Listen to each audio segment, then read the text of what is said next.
और यूपी विधानसभा में भी हंगामे की खबरें आ रही हैं। गोरखपुर में जो कुछ हलचल है उसको लेकर गोरखपुर से मेरे सहयोगी दीपक मेरे साथ इस वक्त जुड़ चुके हैं, साथ ही रजनीश सिन्हा हमारे साथ इस वक्त पटना से जुड़ रहे हैं और वरिष्ठ पत्रकार गिरिजा जी भी हमारे साथ इस वक्त जुड़े हुए हैं। लेकिन सबसे पहले ग्राउंड जीरो गोरखपुर में इस वक्त सबसे ज्यादा हलचल है। दीपक, हंगामा हो रहा है, सवाल उठाए जा रहे हैं सुस्त मतगणना को लेकर और यूपी विधानसभा में भी हंगामे की खबरें हैं। क्या कुछ है आपको नजर आ रहा है ग्राउंड जीरो से? देखिए, अभी जिलाधिकारी गोरखपुर ने आकर के तीसरे राउंड की आधिकारिक घोषणा की है, जिसमें समाजवादी पार्टी 3000 वोटों से आगे है और बीजेपी के प्रत्याशी दूसरे नंबर पे हैं। लेकिन 7वें राउंड में जो हमारे स्रोत हैं उसके हिसाब से 7वें राउंड तक की काउंटिंग हो चुकी है और 7वें राउंड में लगता है दीपक से भी संपर्क कट गया है। हम दीपक के पास दोबारा लौटेंगे। रजनीश, निश्चित तौर पर ये ट्रेलर के तौर पर देखा जा रहा था 2019 के और बहुत कुछ साख पर था यहाँ पर। जिस तरह से नीतीश ने जब से एनडीए का हाथ थामा है, बीजेपी का हाथ थामा है, उसके बाद उनके लिए भी एक टेस्टिंग टाइम था और यहाँ पर अच्छी खबर अररिया और जहानाबाद से यकीनन नीतीश और बीजेपी के लिए नहीं आ रही है।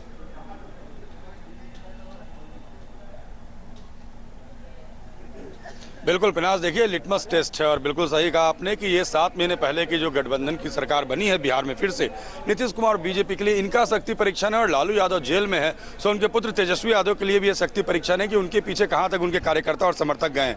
फिलहाल जो खबरें आ रही है उसमें अररिया में एक बार फिर से सरफराज जो है वो आगे चले गए हैं। आरजेडी करीब करीब वहाँ 1500 वोट से आगे निकल चुकी है और भभुआ में बीजेपी है वो 2500 वोट से आगे चल रही है। लेकिन जहानाबाद में एक लंबी लीड आरजेडी को मिली है, तो ये एक बुरी खबर है बीजेपी और जेडीयू के लिए। अररिया की सीट वो चाह रहे थे कि इस बार बीजेपी के खाते में आ जाए, वोट को पोलराइज करने की कोशिश भी हुई थी, लेकिन अभी तक जो मतगणना है यहाँ पर बिल्कुल कांटे की टक्कर है पिनाज। हर राउंड में तस्वीरें बदल रही हैं। कुछ देर पहले बीजेपी यहाँ काफी आगे चल रही थी, 3-4 हजार वोटों से आगे चल रही थी, लेकिन बताया जा रहा है कि जोकीहाट और कुछ ऐसे कंस्टिट्यूएंसीज हैं अररिया के जहाँ पर जो आरजेडी के वोटर है वो बड़ी संख्या में और वहाँ के ईवीएम अब खुलने शुरू हुए हैं, तो अब फिर वहाँ आरजेडी लीड करने लगी है। तो बहुत ही रोचक चुनाव है, कांटे की टक्कर है, मूंछ की लड़ाई है, अस्तित्व की बात है। देखना यह है कि आने वाले 2 साल में बिहार में इस आंकड़े को लेकर कौन ज्यादा जादूगरी दिखाता है, कौन ज्यादा क्लेम करता है पिनाज, और सभी को इंतजार परिणाम का है। लेकिन फिलहाल खबर 2-1 की है, यानी भभुआ की सीट पर बीजेपी आगे चल रही है और जहानाबाद और अररिया की सीट पर आरजेडी।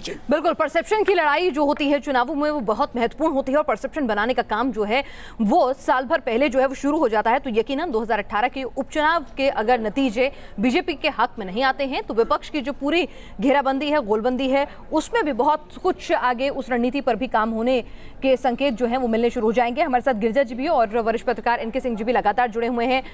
गिरिजा जी, जो अभी शुरुआती दौर में जो खबरें आ रही हैं यकीनन उससे बीजेपी खुश नहीं होगी। पूरी ताकत झोंक दी थी, डिप्टी सीएम के ये इलाके हैं और वहां पर भी अगर समाजवादी पार्टी आगे चल रही है, यूं कहें कि विपक्ष की गोलाबंदी जो है वो काम आ गई है, तो यकीनन बीजेपी के लिए अच्छी खबर नहीं है।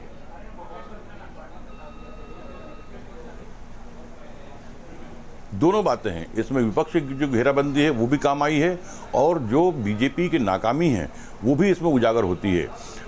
2 लोकसभा चुनाव राजस्थान में हाल ही में हारने के बाद तीनों लोकसभा चुनाव में, उपचुनाव में यदि बीजेपी पिछड़ रही है, अंतिम परिणाम चाहे जो भी आएगा, तो सबसे बड़ी खतरे की घंटी 2019 की है। आप देखेंगे कि 2014 में जो सीटें जिनके आधार पर बीजेपी ने सरकार बनाई थी उसमें उत्तर प्रदेश का बहुत महत्वपूर्ण स्थान था। उत्तर प्रदेश, राजस्थान, मध्य प्रदेश, गुजरात, और इन राज्यों में लोकसभा का उपचुनाव हारना ये नरेंद्र मोदी, अमित शाह के लिए बहुत बड़ा झटका है और 2019 के लोकसभा चुनाव के लिए एक बहुत बड़ी चुनौती के रूप में ये सामने आएगा। जिस तरह से उत्तर प्रदेश को गुजरात के बाद एक रोल मॉडल के रूप में प्रस्तुत किया गया और जो आरएसएस की तमाम जो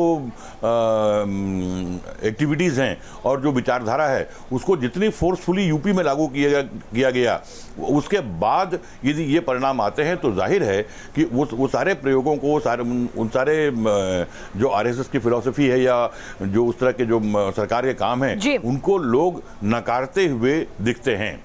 जी गिरिजा जी, आप लगातार हमारे साथ बड़े रहिए। एनके सिंह जी भी यहाँ पर जुड़े हुए हैं। एनके सिंह जी, कल जिस तरह से सोनिया गांधी ने तमाम विपक्षी दलों को अपने घर डिनर पे बुलाया था और जिस तरह से यहाँ पर हमने देखा कि उपचुनावों में बीएसपी ने भी एक तरह से बीजेपी को हराने के लिए ही सही समाजवादी पार्टी को समर्थन देते हुए नजर आ रही थी, तो उन सब के बीच में 2019 में एक जो हम बार बार बात करते हैं यूनाइटेड ऑपोजिशन, उसके मजबूती से आगे बढ़ने की दिशा बनती हुई दिख रही है। जी हाँ, बिल्कुल सही कह रही हैं। इसके 3 मैसेजेस हैं, जिसमें एक तो गिरिजा शंकर जी ने बता दिया। बहुत स्पष्ट है कि अगर ये चुनाव नतीजे आ रहे हैं, टोटल 5 जगह हो रहे हैं, 3 जगह बिहार में, 2 जगह यूपी में, जिसमें 2 लोकसभा चुनाव हैं यूपी में, और अगर इनमें बीजेपी हार रही है, फूलपुर में हार रही है, तो सीधा मतलब है इसका कि जो 2-2-4 अपोजिशन यूनिटी इंडेक्स एक चीज होती है, एफपीटीपी सिस्टम हमारा है, first pass the post system. अगर 2 पॉलिटिकल पार्टीज पावरफुल मिलती हैं तो ये 2+2 नहीं होता, 2+6 हो जाता है, 8 भी कई बार हो जाता है, तो स्नोबॉलिंग इफेक्ट होता है। इसका मतलब है कि जो सोनिया गांधी ने कल शाम को किया था उसकी जरूरत है। अपोजिशन इंडेक्स, यूनिटी इंडेक्स अगर आप 100% लाते हैं तो बीजेपी को काउंटर कर सकते हैं। अगर ये नहीं करते हैं तो आपका अस्तित्व खतरे में है। बीजेपी के लिए ये मैसेज है कि आप सपने बेचना बंद करके सपनों को धरातल पर लाए, क्योंकि 4 साल में जनता अब ये समझने लगी है कि बहुत कुछ किया आपने, सपने बेचे, लेकिन एक भी धरातल पे नहीं आ पाया। ये एक मैसेज है और बीजेपी को पूरी अपनी जो स्ट्रेटजी है उसको बदलनी पड़ेगी। ये साफ साफ इस मैसेज, इस संदेश से, इस आज के रिजल्ट से जाएगा। बिल्कुल, लेकिन बिहार की अगर बात करें तो वहां पर भी संदेश जो है वो भी, वहां का संदेश क्या कुछ समझा जाए?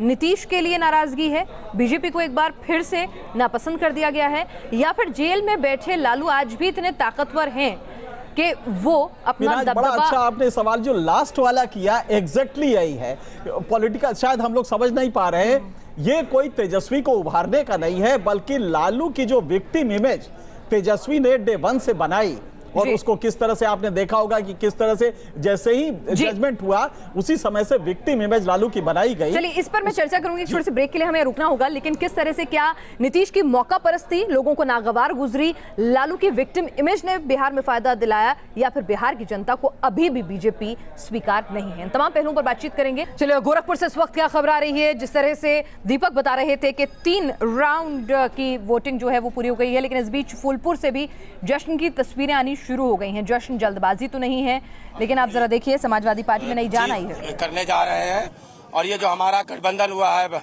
और इस गठबंधन का असर साफ दिख रहा है। अभी तो हम थोड़े से मतों से जीत रहे हैं, तकरीबन 14-15 हजार से। ये जीत हमारी लाखों में होगी। आखिरी राउंड तक होने दीजिए, समझ में आ जाएगा कि जुमलों से काम नहीं चलेगा। हमारे पिछले 5 साल के काम पे हमने चुनाव लड़ा है, और उसी 5 साल की सरकार काम पे जनता ने हमारा साथ दिया है। चलिए, तो यहाँ पर एक नई जान पार्टी कार्यकर्ताओं में नजर आ रही है, लेकिन गोरखपुर में इस वक्त क्या हलचल है? 5 बार योगी जी वहां से परचम लहरा चुके हैं। योगी जी का ही इलाका है और एक तरह से उनके लिए बहुत कुछ साख पर है। दीपक, क्या कह रहे हैं आपके अंदर खेमे से, क्या खबरें आ रही हैं? घोषणा तो 3 राउंड की गिनती की हुई है, लेकिन 7 राउंड तक गिनती हो गई, आप बता रहे थे। देखिए, बिल्कुल अपडेट अब आपको बता दूं कि 4 राउंड की गिनती की आधिकारिक घोषणा जिलाधिकारी ने की है, जिसमें 3000 वोटों का अंतर अभी भी समाजवादी पार्टी का बना हुआ है। और हमारी जो जानकारी है 7 राउंड तक की, उसमें 9600 वोटों से समाजवादी पार्टी के प्रत्याशी प्रवीण निषाद आगे चल रहे हैं। योगी आदित्यनाथ का जो जादू था वो फिलहाल इस चुनाव में कहीं भी नजर नहीं आ रहा। फिनाज 21 जनसभाएं उन्होंने कार्यकर्ता सम्मेलन को मिलाकर के की थी। तमाम लगभग 850 करोड़ रुपए की योजनाओं की सौगात पिछले जनवरी और फरवरी महीने में दिया था, लेकिन सारी योजनाओं को, सारी सौगातों को पब्लिक अभी शुरुआती दौर में दीपक समझना होगा कि सही कैंडिडेट नहीं चुना गया। जी, सही कैंडिडेट नहीं चुना गया, ये भी इस तरह की खबरें आ रही थी। फिर सवाल ये है कि योगी जी का फेलियर मान लिया जाए, या फिर यहाँ पर बीएसपी और समाजवादी पार्टी जिस तरह से एक अलायंस नहीं लेकिन समर्थन जिस तरह से मिला, उस कॉम्बिनेशन ने नुकसान पहुंचाया। ये एनालिसिस का विषय रहेगा। लेकिन इस बीच हम बिहार भी चलते हैं। पटना से रजनीश हमारे साथ हैं। रजनीश, लालू की विक्टिम इमेज का फायदा है?